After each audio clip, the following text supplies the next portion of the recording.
definitely going to be paying attention to. Mm-hmm. The hashtag Duke Blue Devils game. They're going to blow out whoever they're playing. I forgot what the team they're fucking playing. I don't care. They're going to blow them out by San Diego like 50. something. Okay. Something. You really want to pay attention that much to that game? Yes. That's crazy. Duh. You a bully. You just want to see people get beat up on. No, that is not true.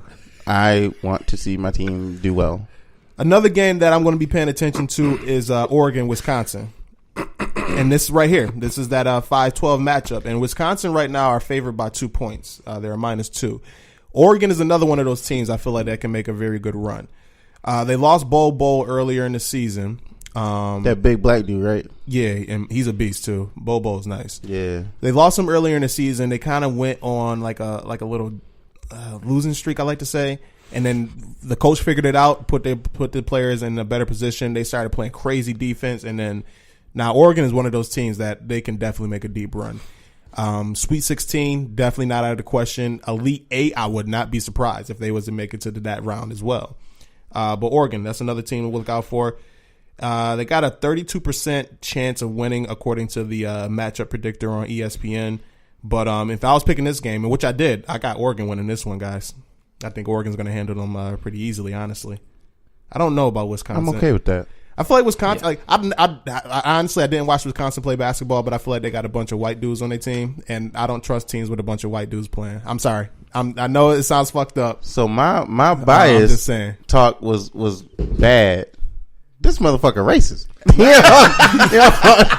Hold on. Listen, in the sport of basketball, if you show me a team full of white dudes and a team full of black dudes, what's the consensus going to be picking? The white team going to have some shooters. That's what you think, yeah. And they're going to have some bomb-ass potato salad with raisins in it. Oh, dear Lord. Oh, man. Oh, man. That's a good one. That's a good one. But yeah, and then UNC, they play today. They take on Iona. That should be another blowout. Utah State and Washington, I think that could be a really good game as well. Ed, I didn't really get your predictions on the tournament. I know you're Duke all the way. Hell yeah. But here, give me like a Final Four prediction, man. Who do you think is going to be in there? For my Final Four, I have Duke against Buffalo and Virginia versus UNC. Okay. Man, you is a homer. Yeah, I got Buffalo sneaking in there, and then getting smacked like 88-54 or something. That is crazy. They made it though. They made it. That's all that matters. Then they're gonna get a top 15, top 18 recruit next year, and then they're gonna be nice. All right, we'll see. I'm cool with that. But they ain't gonna beat Duke. That's just stupid. What you thinking, Matt? You think? I'm thinking not Duke. I'm gonna go 2-seed Michigan State. Ooh. Ooh. I love Ed. Michigan State. Michigan State had trouble yesterday. They had some real trouble yesterday. They barely squeaked out. No, I honestly just said that just to mess with Ed. I do believe Duke will make the Final Four. I believe in Buffalo. Absolutely have to. Let's see. North Carolina, most definitely. And oh man, Virginia. No, don't pick Virginia. Tennessee. Virginia. Yeah, I think I'm gonna lean towards Tennessee. There you go. I gave you Duke, man. Come on. It's all about the ACC, man. That's, all right.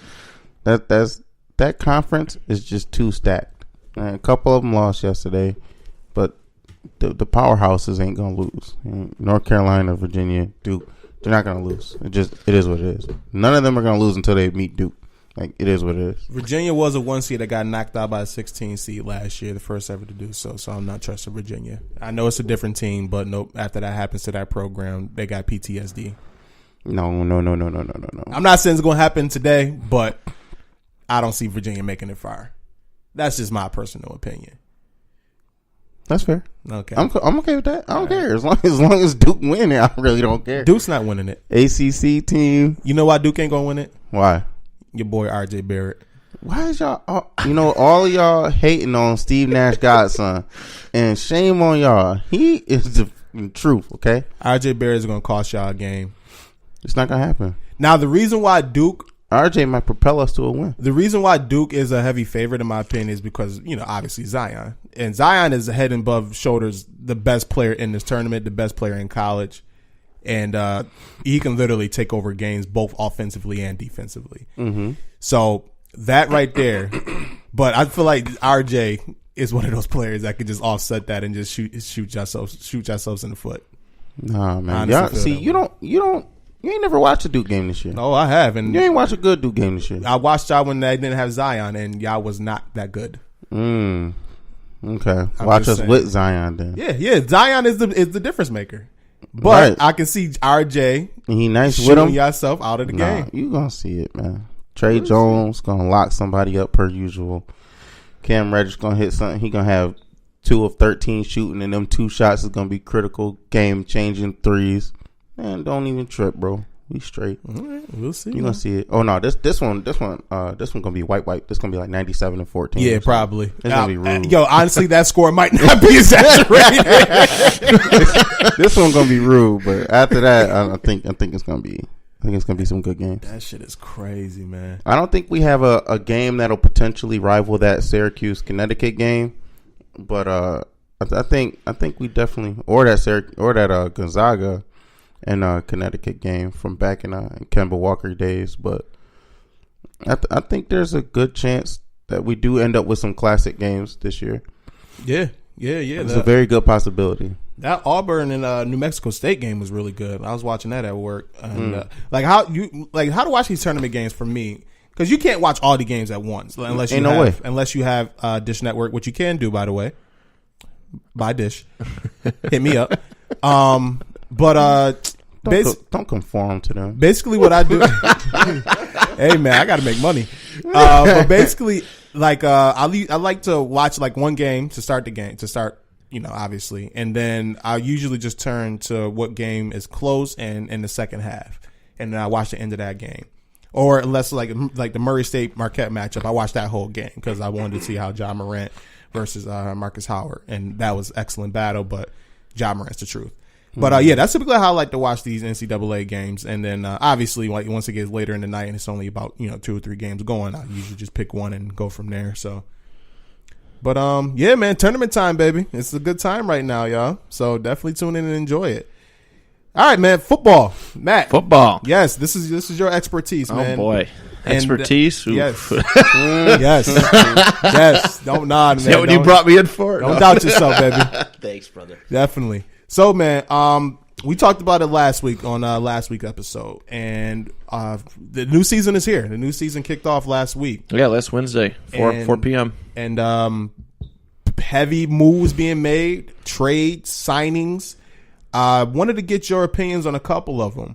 Sure. And we mentioned earlier, and when I gave you your time to talk about your fanhood, we mentioned the Browns and how you clown every team and the Browns recently, but now this Browns team on paper is looking devastating offensively at the very least. I think they have a really good defense, and they do have a really good defense as well. Yeah. I mean, there are some pieces missing without a doubt, but this offense, I mean, Baker is just going to benefit from it 100%. I know they picked up the rights to Kareem Hunt a month or so ago, and he's going to be suspended for 8 games.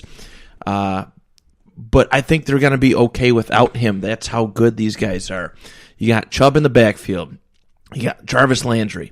You got Njoku, who's a very talented tight end. Beast. And then you got Odell Beckham Jr. right now. Wow. I mean, that's just a small part of it. But these guys are stars. Like Jarvis Landry's a star. Odell Beckham Jr. is a star. This is a really, really good team on paper, and I actually predict that the Browns will win the North this year. I know it probably stings a little bit I know you're a big Baltimore fan, but right now, as long as the Browns don't self-implode, they're looking really good. Baltimore's made some interesting moves. I feel like they've lost a lot and gotten they haven't picked up what they've lost. Right. I really truly think that. Ingram was a nice pickup on their part, but they lost a couple key defensive pieces, and Will they be okay? Probably. They could definitely make playoffs next year without a doubt. Baltimore's always been a really good defensive-minded team, but back to the Browns. Yeah, it's scary. It's a cool dynamic too because Odell has had the diva aura about him. Kicking the field goal post saying or the kicking net. Right. And some other instances. But last year I seen him grow up.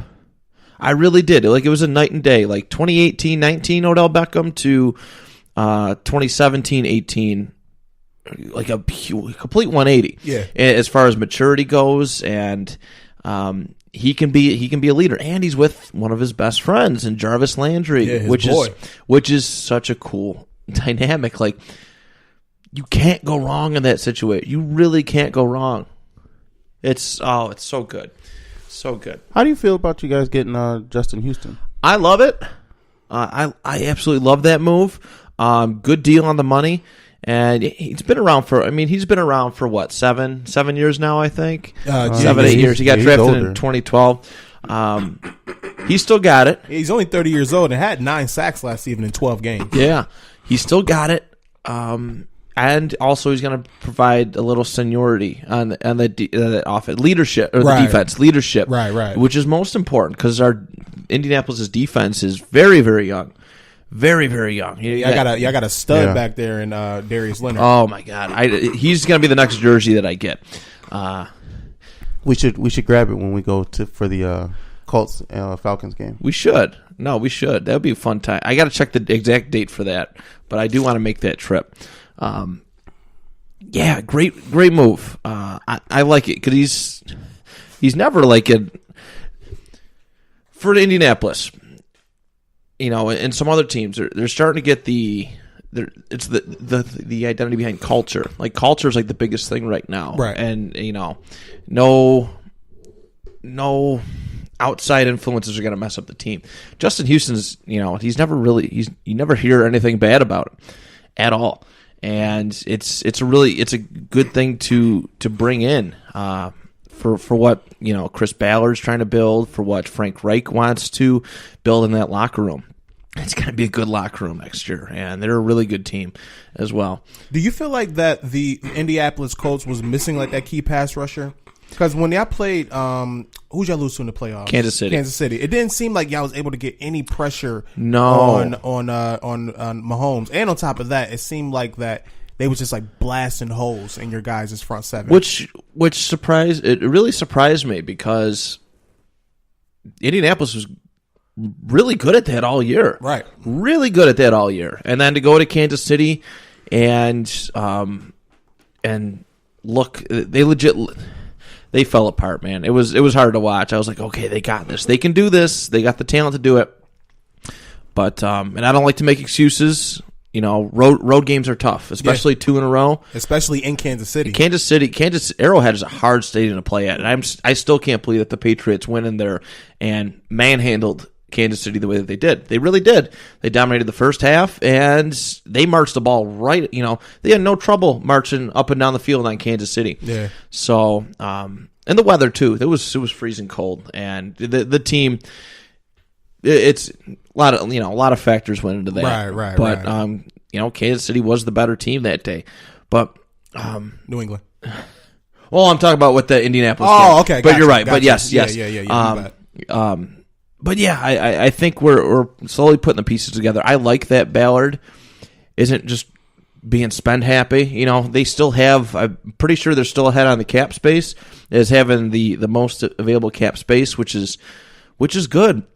You draft these young guys who are talented, and obviously, the previous 2 years that Ballard has been GM, he's drafted really good guys and flipped the team almost completely over from Ryan Grigson, who's a terrible general manager, just terrible. He destroyed the Colts team. He really did. Yeah.